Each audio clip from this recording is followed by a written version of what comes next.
When humanity shattered the Council's chains, the void itself shuddered. Part 1. The massive ships appeared without warning above Earth. They were unlike anything humanity had ever built. Each vessel stretched for kilometers, their hulls shimmering with colors that hurt to look at directly. Within hours, every government on Earth received the same message. Come to the flagship. Send your best diplomat.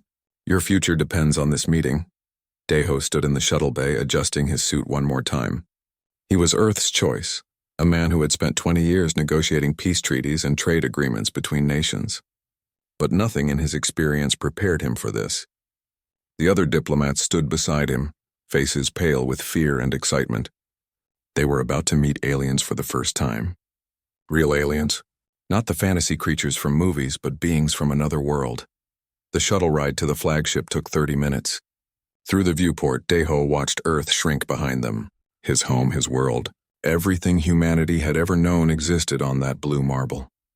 And now strangers had come from the stars to tell them what would happen next. The flagship's interior was cold and sterile. Walls glowed with soft light that seemed to come from everywhere and nowhere. A tall creature waited for them in the docking bay. It had 4 arms, skin like polished stone, and eyes that gleamed with ancient intelligence. It spoke, and a device on its chest translated the words into perfect English. I am High Arbiter Veltharion of the Galactic Council. Follow me, your species will learn its place today. Those words sent ice through Deho's veins. Its place. Not its opportunity. Not its welcome. Its place. They walked through endless corridors. Other aliens moved past them. Dozens of different species. Some walked on 2 legs, others on 4 or 6. Some floated. Some crawled. But all of them stopped to stare at the humans.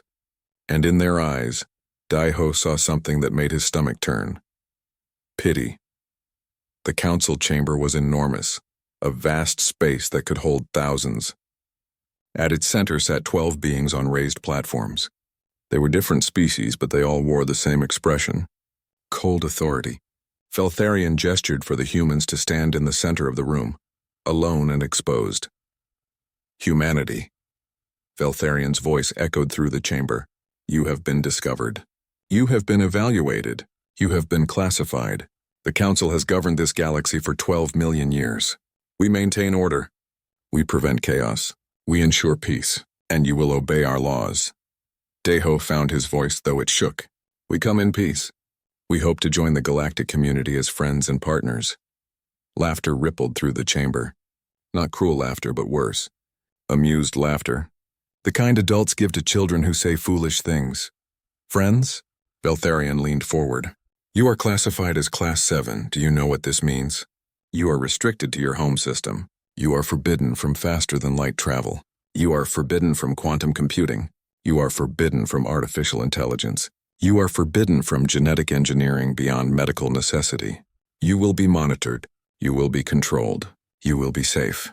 The words hit like physical blows. Everything humanity had dreamed of, reaching for the stars, exploring the galaxy, meeting other species as equals, it all died in that moment. Why? Deho asked. Why restrict us? Because you are dangerous, another council member said. This one looked almost human, except for the silver skin and too many fingers. We have studied your history. In 2 centuries, you went from simple steam engines to nuclear fusion. You wage wars constantly. You poison your own planet. You create weapons designed only to kill your own kind. You are aggressive, violent, and reckless. You are everything the Council exists to prevent. We can change, Deho protested. We can learn. We can be better, perhaps, Veltharion said.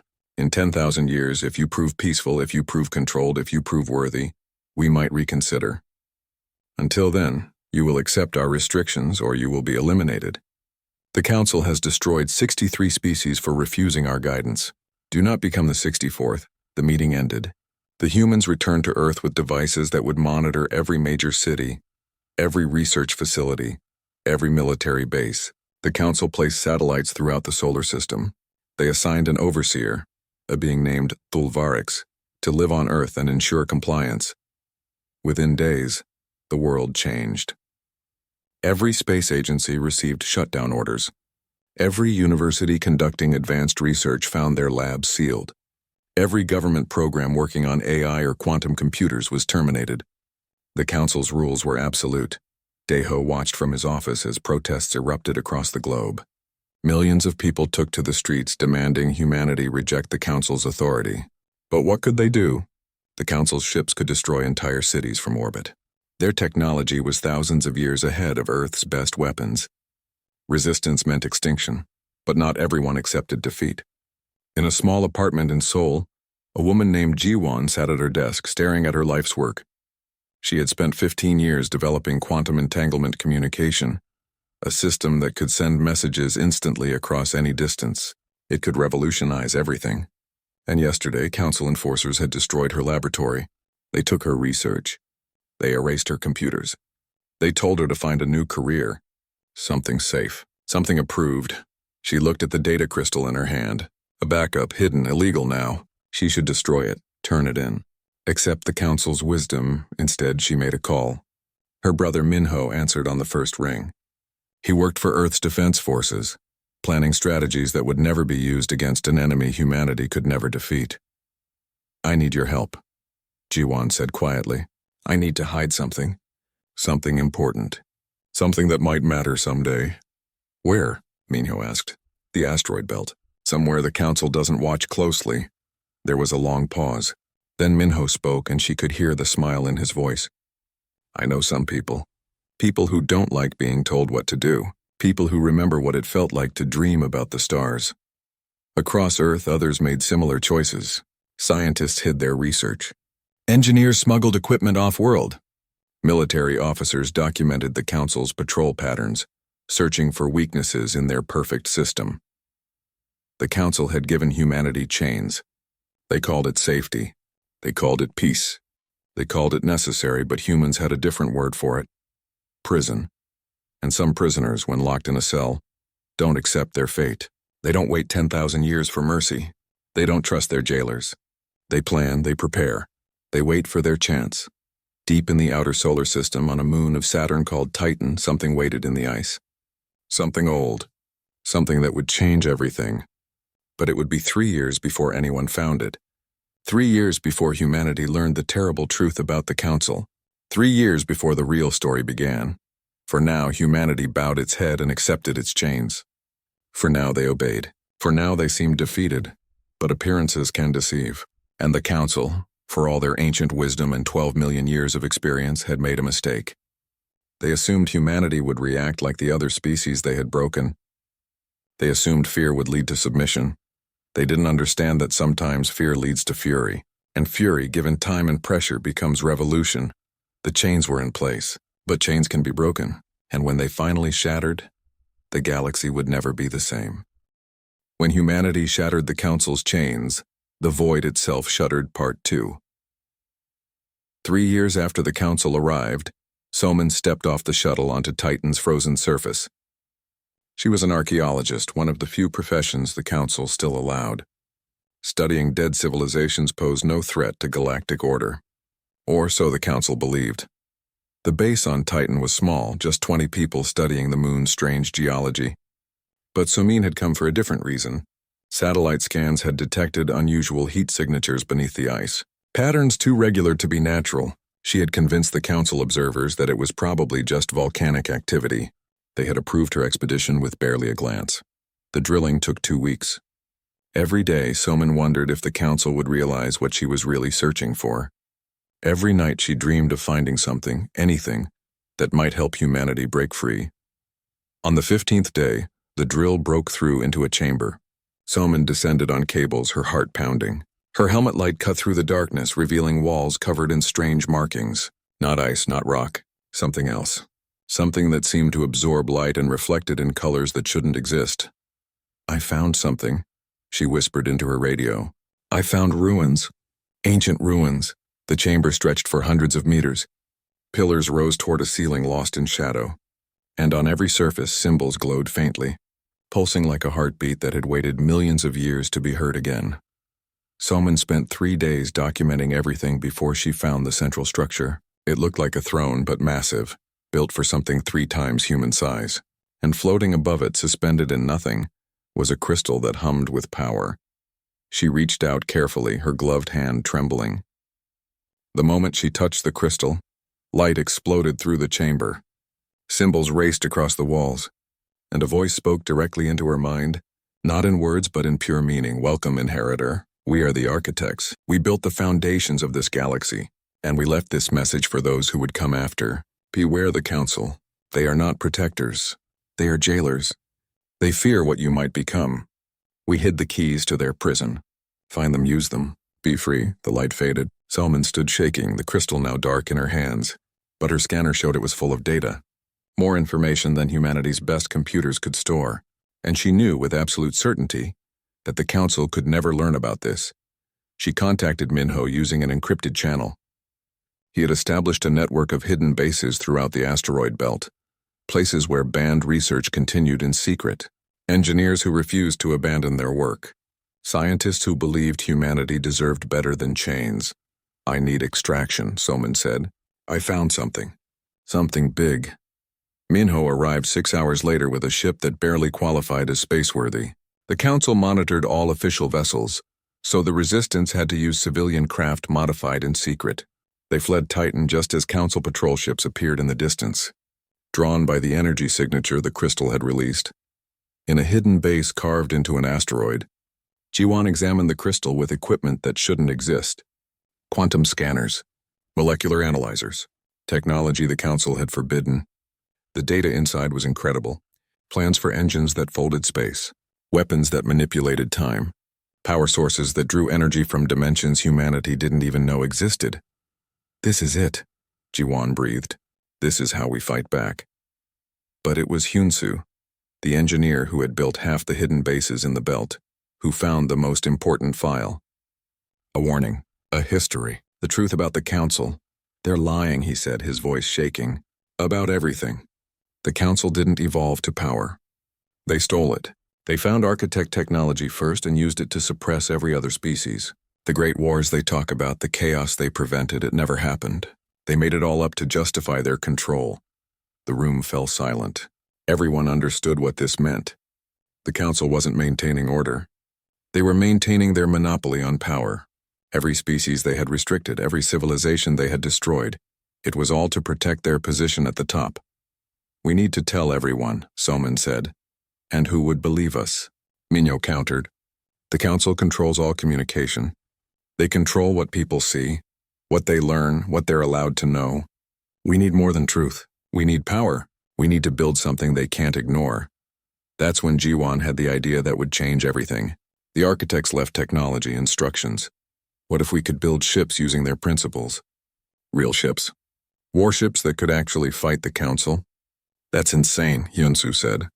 But he was already pulling up the architect files, his fingers flying across the keyboard. It would take years. We'd need resources we don't have. Materials that don't exist on Earth. And if the council found out, they'd destroy us all. Then we don't get caught, Minho said simply. We work in secret. We recruit carefully. We build our strength until we're ready. Over the next 2 years, the resistance grew. Miners in the asteroid belt diverted raw materials. Factory workers on Mars smuggled components. Thousands of people, tired of living under the council's thumb, contributed what they could. Most didn't know what they were building. Better that way. If the council interrogated them, they couldn't reveal what they didn't understand. Jiwan led the scientific team. Every day brought new challenges. The architect technology worked on principles that seemed to break physics. Engines that moved ships by folding reality itself. Shields that existed in multiple dimensions simultaneously. Weapons that could tear holes in space. The first test killed everyone aboard the prototype. The engine activated and the ship simply ceased to exist, leaving only a sphere of twisted space that took 3 days to collapse. The second test went better. The ship survived for 5 seconds before exploding. The third test lasted 2 minutes. Jiwan pushed her team harder. Every failure taught them something new. Every death, and there were many, brought them closer to understanding. She worked 20-hour days, surviving on stimulants and determination.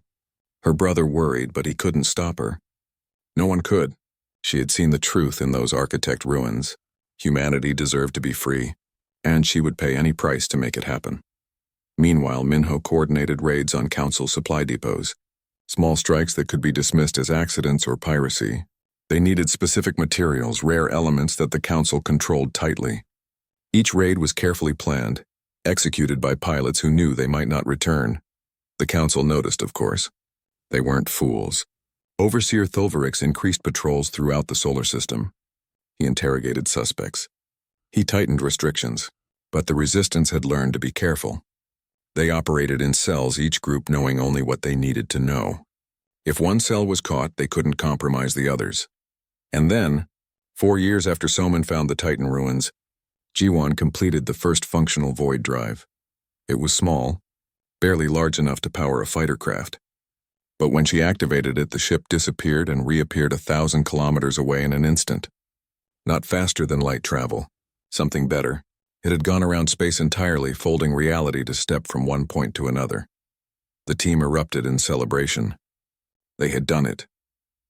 They had taken architect technology and made it work. Humanity could finally build ships that might challenge the Council.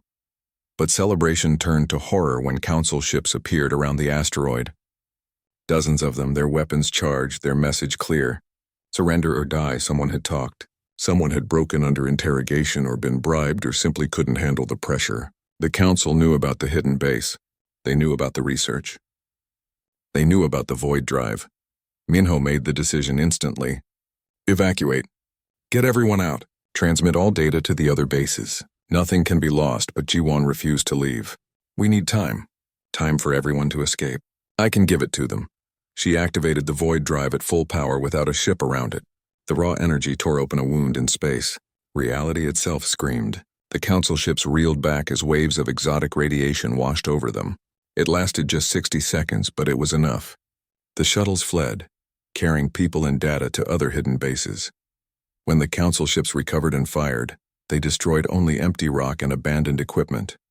The Resistance had scattered like smoke. Jiwon survived, rescued by a shuttle that appeared at the last moment. But she had seen something in those 60 seconds while the void drive ran wild. She had seen the spaces between dimensions. She had seen where the architects went when they disappeared. And she understood that they hadn't died or abandoned the galaxy. They were waiting, watching, testing the species that came after them, and humanity had just passed the first test. When humanity shattered the Council's chains, the void itself shuddered. Part 3. The Council's response was swift and terrible. They demanded Earth surrender all Resistance members within 48 hours. Every scientist who had worked on forbidden technology, every soldier who had raided their depots, every person who had helped build the hidden bases. The list contained 3,000 names. Daeho, now leading Earth's provisional government, sat in his office staring at the ultimatum. Outside, protests filled the streets. Billions of people demanded he refuse, but refusing meant war. And war against the Council meant extinction. We have 30 ships, Minho reported at the emergency meeting. 30 vessels with void drives and architect weapons. The Council has 200 warships in our solar system alone. They have thousands more throughout the galaxy. Then we can't win, said one of the Earth's military commanders. We should negotiate, buy time. Maybe we can convince them to be lenient. They'll never be lenient, Jiwon said. Her face was gaunt, her eyes haunted by what she had seen when the void drive tore open space. The Council exists to maintain control. If they show mercy now, every species they've suppressed will rise in rebellion. They have to crush us completely to send a message. Hyunsu brought up a holographic display of the solar system. We have advantages they don't expect. Our ships are faster, more maneuverable. We've hidden weapons platforms throughout the asteroid belt and the outer planets. We can hurt them. Maybe not win, but hurt them badly enough that they'll think twice about restricting other species in the future. Daeho listened to the arguments. Every option led to death. Surrender meant the death of everything humanity had worked for. Resistance meant the death of billions. There was no good choice. Only the choice between dying on their knees or dying on their feet. He thought about his children, his grandchildren. What world did he want to leave them? One where humanity accepted chains for the promise of safety? Or one where they at least tried to be free even if they failed? We fight, he said finally.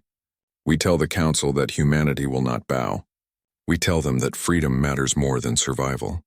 And if we die knowing we chose our own fate. The broadcast went out across every channel on Earth and throughout the colonies on Mars and the moons. Daeho's face appeared older now, tired but determined. People of Earth, the Council demands we surrender those who dared to dream of freedom. They threaten to destroy our cities if we refuse. I will not negotiate with jailers. I will not trade our heroes for temporary peace. Humanity stands together, and if the Council wants war, then war they shall have. The Council fleet crossed Neptune's orbit the next day. 200 ships, each large enough to crack a moon. Their commander, Zul-Kareth, was a veteran of 1,000 battles. He had broken rebellious species before. He expected this to be routine. He was wrong. The Battle of the Belt began when Council ships entered the asteroid field. They moved in tight formation, their shields overlapping, their weapons scanning for targets. They found nothing but rocks and ice. Then Minho gave the signal. Hidden throughout the belt on asteroids that looked dead and empty, weapons platforms activated. Railguns that fired projectiles at a fraction of light speed, missiles with warheads that created miniature black holes, energy beams that existed in multiple dimensions simultaneously, bypassing shields that only protected normal space. The Council ships reeled as attacks came from every direction. 3 cruisers exploded in the first salvo. 5 more took critical damage. The formation broke apart, ships scattering to find cover that didn't exist in the empty void. And then humanity's 30 warships appeared. They came from nowhere, literally nowhere, stepping out of folded space directly into the Council fleet. Taehyun piloted the lead ship, the Architect's Defiance. He had spent 2 years learning to fly with the void drive, learning to think in dimensions that human brains weren't designed to understand. Now he moved through the battle like a ghost, appearing behind Council ships, firing and vanishing before they could return fire. The Council ships tried to adapt. They deployed dimensional anchors, devices that stabilized space and prevented the void drives from functioning. It worked. The human ships slowed, forced to fight in normal space like conventional vessels. But even in normal space, the human ships were deadly. They were smaller, faster, built for war in a way Council vessels weren't. The Council ships were designed to intimidate and control, not to fight determined enemies with comparable technology. 6 more Council ships died, then 10, then 15. Zul-Kareth couldn't believe what was happening. How had humans, primitive humans who had barely reached their own moon 7 years ago, built weapons that challenged the Council? Where had they learned to manipulate space itself? He retreated to regroup, pulling his fleet back beyond Jupiter. The humans didn't pursue. They held position in the belt, waiting for the next assault. We bloodied their nose, Minho said, watching the tactical display. But it won't be enough. They'll come back with different tactics. And we lost 8 ships. We can't sustain losses like that. Jiwan had been quiet during the battle, working on calculations that covered every screen in her lab. There's another way, she said finally. A way to end this. But it requires activating the fracture protocol. Everyone turned to stare at her. The fracture protocol was theoretical, a weapon described in the architect files. A device that could shatter the dimensional locks the Council used to suppress advanced technology throughout the galaxy. If it worked, every species the Council had restricted would suddenly find their forbidden research functioning again. The Council's control would collapse overnight, but the cost was enormous. The protocol required channeling energy equivalent to a supernova through a living consciousness. It would kill whoever operated it, not instantly but slowly dissolving their body atom by atom while their mind experienced every moment. No, Minho said immediately. We'll find another way. There is no other way, Jiwon said calmly. The Council will keep coming. They'll bring more ships. They'll bombard Earth from orbit. They'll kill billions to make an example of us. Or we can activate the protocol and free not just humanity, but every species in the galaxy. The protocol hasn't been tested, Yunsu protested. We don't even know if it will work. It will work, Jiwon said. She pulled up the data from when she had accidentally torn open space with the void drive. I saw something. The architects. They're still there in the spaces between dimensions. They're waiting for someone to activate the protocol. It's a test. They want to know if we're brave enough to sacrifice for freedom. The argument raged for hours, but in the end, they all knew the truth. Jiwon was right. This was the only way to truly win. Not just to survive, but to break the chains for everyone. The device took 3 days to build. They constructed it on a platform near Jupiter, far from any colonies. If something went wrong, the explosion would only destroy the platform and anyone aboard. Jiwan volunteered without hesitation. Minho begged her to reconsider, offered to do it himself, offered to find someone else, but she refused. Her neural patterns were the most compatible with architect technology. She had the best chance of surviving long enough to complete the activation. She hugged her brother one last time. "Tell them I chose this," she said. "Tell them I didn't give up my life. I traded it. One life for billions. That's not a sacrifice. That's a bargain." The council fleet returned as Jiwan began the activation sequence. Zulkareth had brought reinforcements, 400 ships now, determined to end the human rebellion forever. He didn't know what was happening on that platform near Jupiter. His sensors detected strange energy readings, but he dismissed them as another human trick. Jiwan stood in the center of the device. Crystalline structures surrounded her, glowing brighter every second. Energy began to flow through her body. It didn't hurt yet. That would come later. For now, she felt only a strange warmth, a connection to something vast and ancient. She could see through dimensions now, see the architects watching, see the council fleet approaching, see her brother on the command ship, tears streaming down his face, see Earth beautiful and fragile, see the galaxy, billions of stars and trillions of lives all waiting for this moment. For humanity, she whispered. For freedom! And she activated the fracture protocol. The energy that exploded from the platform expanded at the speed of thought. It raced through the solar system, through the galaxy, through dimensions that existed between and around normal space. Everywhere it touched, the Council's dimensional locks shattered like glass. On 1,000 worlds, in 1,000,000 hidden labs, forbidden technology suddenly worked. Scientists gasped as their experiments came to life. Engineers stared in wonder as devices that had been inert for centuries hummed with power. Species that had been suppressed for millennia felt chains they didn't even know they wore suddenly snap. The void itself, the space between dimensions where the architects lived, shuddered with the force of it. And from that void came a response. Massive structures of living energy materialized throughout the solar system. They were architect constructs, acknowledgments of humanity's choice. Proof that they had passed the test. The Council fleet froze in terror. Their instruments went haywire. Their dimensional anchors failed. When humanity shattered the Council's chains, the void itself shuddered. Part 4. The Council fleet retreated in chaos. Ships collided as their navigation systems failed. Weapons fired randomly as their targeting computers encountered physics they weren't programmed to handle. Within hours, the mighty armada that had threatened to destroy Earth limped away, broken and confused. Across the galaxy, the transformation continued. On 73 worlds, species that had been suppressed for thousands of years rose in rebellion. Their forbidden technologies suddenly worked. Their hidden weapons activated. The Council's perfect order collapsed in days, not because they were defeated in battle, but because the foundation of their control had been destroyed. On Earth, people gathered in the streets. They watched the architect structures floating in the sky, vast beyond comprehension, proof that something older and greater than the Council existed. They celebrated their freedom even as they mourned the woman who had bought it with her life. Minho sat alone in his quarters, holding a picture of his sister. She had been 28 years old, brilliant, determined, stubborn. He had always protected her when they were children, but in the end she had protected him. Protected everyone, and he couldn't even bury her because there was no body left to bury. "She's not gone," Somin said softly from the doorway. "Not completely. The architects, they exist in higher dimensions. The protocol didn't kill her. It transformed her." "That's supposed to make me feel better?" Minho asked bitterly. "No," Somin admitted. "It's supposed to give you hope. Because if she's like the architects now, if she exists in those other dimensions, then maybe we can find a way to bring her back." That thought sustained him through the following months as humanity dealt with the aftermath of their victory. The architect structures remained for 3 weeks, then slowly faded back into whatever realm they came from. But they left gifts behind. Knowledge crystals similar to what Somin had found on Titan. Instructions for technologies humanity couldn't have imagined.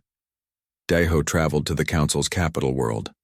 Not as a supplicant this time, but as an equal. The journey took only hours now, using void drives that no longer glitched or failed. The fracture protocol had stabilized something fundamental about reality, making the technology reliable. The Council chambers were different now. half empty. Many species had left, returning to their home worlds to rebuild civilizations free from restriction. Those who remained looked old and tired. High Arbiter Veltharion sat on his platform, but he no longer radiated authority. He looked like what he was, an ancient being who had outlived his purpose. You won, Veltharion said simply. Humanity broke the chains we spent millions of years forging. Do you feel proud? I feel tired, Deho said honestly. 2 billion humans died in the war. Mars colony will take centuries to fully recover, and we've inherited a galaxy in chaos. 73 species are fighting each other now that your restrictions are gone. Was our victory worth that cost? Veltharion laughed, a sound like grinding stones. You want absolution? You want me to say you did the right thing? I cannot give you that. The Council existed because we had seen what unrestricted advancement leads to. We were once like you. Aggressive. Ambitious. We found architect technology and used it to wage wars that nearly destroyed the galaxy. Billions died. Entire star systems were rendered lifeless. In horror at what we had become, we imposed restrictions, not just on other species but on ourselves. He leaned forward. We became jailers because we were terrified of becoming destroyers again. But over millions of years, our fear turned into tyranny. We forgot that we were preventing growth, not just preventing destruction. We forgot that species have the right to choose their own fate, even if that fate includes terrible mistakes. What happens now? Deho asked. Now you face the same choice we did, Veltharion said. You have power. The architect technology. The respect of species who see you as liberators. Will you help them advance safely, or will you let them destroy themselves in the name of freedom? Deho didn't have an answer. He returned to Earth with more questions than solutions. Taihyun had one solution. He proposed establishing the Academy of Shared Horizons, a place where species could learn together. Not restrictions imposed from above, but knowledge shared freely. Let each species choose their own path, but give them information to make wise choices. We can teach them what we learned, Taehyun explained at the Global Assembly. The mistakes we made, the costs of advancement, not as warnings or threats, but as experiences shared between equals. Some will still make terrible choices, but those choices will be theirs to make. The Academy opened on a station orbiting a neutron star, neutral ground that belonged to no species. Within months, thousands of students arrived from hundreds of worlds. They studied physics and ethics together, engineering and philosophy, how to build weapons and why some weapons should never be built. Meanwhile, Yoonji worked on a project that consumed her every waking moment. If Jiwon existed now in higher dimensions like the architects, there had to be a way to communicate with her. To bring her back, even partially, she built devices that could detect exotic matter, the substance that existed in the spaces between dimensions, and sometimes, just sometimes, the detector showed patterns, not random fluctuations but organized signals. Like someone was trying to communicate, Hyunsoo focused on practical matters. He led teams that helped former Council species rebuild. Planets that had been restricted for millennia needed help adapting to sudden freedom. Technologies that had been forbidden were now available, but many species didn't know how to use them safely. It's like giving a child a fusion reactor, Hyunsoo explained. The power is real, but without knowledge, it's just dangerous. We need to help them learn. But not all news was good. Reports came of 3 species that had immediately started wars now that Council restrictions were gone. 2 had already rendered their home planets uninhabitable with weapons they didn't fully understand. The old Council members pointed to these disasters as proof they had been right all along. This is what we prevented, former Overseer Thulvarik said at a galactic summit. Chaos, destruction, species killing themselves with technologies they cannot control. Perhaps the Council's methods were harsh, but they kept order. They kept stagnation, Minho countered. Yes, some species are making terrible choices, but others are thriving. 70 species doesn't mean 70 disasters. Most are advancing responsibly, learning from humanity's example. You can't justify millions of years of oppression because a few might fail. The debate raged across the galaxy. Some species wanted to recreate the Council with humanity as its leaders. Others demanded complete freedom with no oversight whatsoever. Finding a middle path seemed impossible. Then Yoonji made her breakthrough. Using architect technology combined with quantum meditation techniques, she established brief contact with something that had been Jiwon. The consciousness that responded was vast and strange, thinking in dimensions humanity couldn't perceive. But it was still her. Still aware, still watching, and it brought a warning. Something was coming from beyond the galactic rim, something that even the architects had feared. The fracture protocol's activation had been noticed by entities that existed outside normal space. They were coming to investigate, to test whether the galaxy's species deserved the freedom they had claimed. The message was clear. Humanity's war with the Council had been practice. The real test was about to begin. Deho called an emergency summit of all galactic species. Former enemies sat together, united by a common threat. He stood before them, an old man now, tired but unbroken. "We fought for freedom," he said. "We paid a terrible price for it. But freedom means nothing if we only use it to destroy ourselves. Something is coming. Something that will test whether we deserve the power we've claimed. We can face it divided, as individual species protecting only ourselves, or we can face it together as a galactic community that chooses cooperation over control." The vote wasn't unanimous. Some species refused to help. Some retreated to their home systems, building defenses and hoping to survive alone. But most chose to stand together, not because of laws or restrictions, not because of fear or force, but because they chose to. And in the spaces between dimensions, a consciousness that had once been a woman named Jiwan watched and waited. She couldn't help them directly. Her existence now was too different, too removed from normal space. But she could warn them, guide them, be their guardian in realms they couldn't perceive. The chains were broken. The Council's tyranny had ended. But freedom, they were all learning, came with responsibilities that chains had never required. The darkness approached, and the galaxy, fractured and free, prepared to face it together. When humanity shattered the Council's chains, the void itself shuddered. Part 5. The darkness arrived on a Tuesday. Not that it mattered what day it was, but humans always remembered details like that when the world changed forever. The entities emerged at the galaxy's edge, massive beyond comprehension. They existed in multiple dimensions simultaneously, their true forms impossible to perceive completely. When ships tried to scan them, sensors simply failed, unable to process something that existed outside normal physics. They didn't attack. They didn't communicate. They simply moved toward the galaxy's center, and wherever they passed, space itself changed. Physics became unstable. Stars flickered. Planets shifted in their orbits. Hyunsu stood in the command center watching the displays with growing horror. "We can't fight that. Every weapon we have, every technology we've developed, it all assumes physics works a certain way. But around those things, the rules keep changing." "Then we don't fight," Minho said. "We communicate, find out what they want.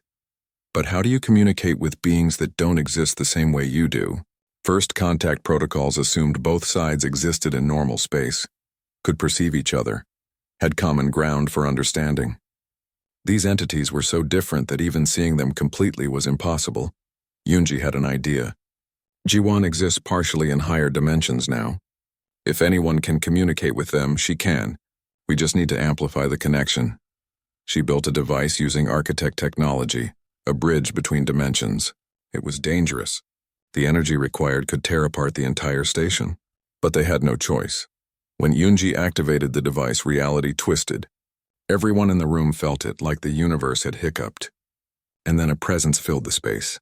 Not physical, not even really there, but somehow more real than anything else. It was Jiwan, or what Jiwan had become. A consciousness spread across dimensions, perceiving all times and spaces simultaneously. When she spoke, her voice came from everywhere and nowhere. "I can reach them," she said. "I can ask what they want. But brother, you need to understand. These entities are beyond old. They existed before the architects. They are the darkness between stars, the void that reality floats in, and they have come to test us." "Test us how?" Minho asked, his voice shaking. "They want to know if we deserve the power we've claimed. The architects left their technology as both gift and trap. Only species worthy of transcendence should wield it. Those who would use it for destruction must be stopped before they harm the universe itself." The entities drew closer. 20 star systems went dark as they passed. Not destroyed, but changed somehow, made into something else. Deho gathered representatives from every major species. Even former council members joined the assembly. Feltharian stood beside Taehyun. Ancient enemies united by existential threat. "We need to decide," Deho said. "The entities are offering us a choice. They've communicated through Jiwan. They will give us technology that makes architect devices look primitive, power to reshape reality itself, but only if we accept limitations, safeguards against misuse, rules that prevent species from using transcendent technology for destruction. Chains again, someone muttered. Different jailers, same prison. No, Jiwan's voice echoed through the chamber. Not chains, choices. The council imposed restrictions from fear and desire for control. The entities offer limitations from wisdom. They've seen a billion galaxies rise and fall. They know what happens when species get unlimited power without wisdom. The universe itself suffers. The debate was fierce. Some argued that accepting any limitation, no matter how reasonable, betrayed everything they had fought for. Others argued that refusing the offer meant extinction, because the entities would not allow dangerous species to threaten reality. Minho listened to both sides, his heart heavy. He thought about his sister who had sacrificed everything for freedom. What would she want them to do? Finally he stood. I watched my sister dissolve into dimensions I can't understand because she believed freedom mattered more than safety. But freedom isn't the absence of rules. It's the right to choose which rules to follow and why. The council forced restrictions on us. These entities are offering restrictions with explanation, with purpose, with our consent. He looked around the chamber. We can refuse. We can tell them we want absolute freedom with no limits, and they'll leave, and we'll be free to destroy ourselves and potentially damage reality itself. Or we can accept wisdom from beings older than our galaxy, not because they force us, but because we choose to learn from those who know better. Taehyun stood beside him. We built the academy to share knowledge, to help species make wise choices. How hypocritical would we be to refuse learning from beings who have seen more than we can imagine?